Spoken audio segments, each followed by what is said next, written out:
1. Să fii full tot timpul nu înseamnă succes. Să fii mereu ocupat și să nu ai timp să îți petreci cu familia, cu cei dragi sau să faci ceea ce îți place, să nu mai ai timp de nimic, asta nu înseamnă succes. Însă, cu toate acestea, foarte mulți ani am fost prins în acest cerc vicios de frizeri old school care considerau că tu să faci bani în frizerie și să ai succes în frizerie, trebuie să tunzi cât mai mulți oameni, cât mai rapid și atunci vei face cât mai mulți bani.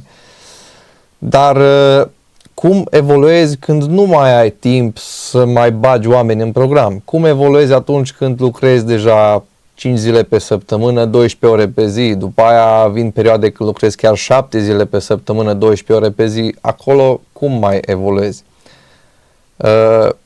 Și răspunsul foarte simplu și foarte evident ar fi să mărești prețul.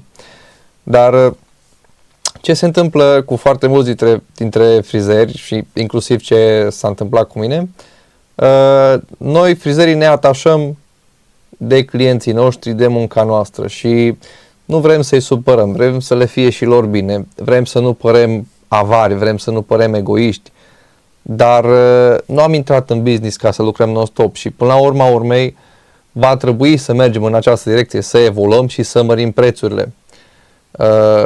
Cum facem asta? Acum nu e atât de simplu. Nu poți să mărești prețul și să te aștepți că totul o să fie bine și frumos și lumea o să vină în continuare la tine.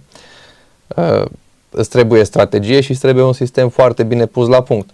Dar scopul este să lucrăm mai puțin și să facem mai mult. Exact așa arată o afacere scalabilă și profitabilă.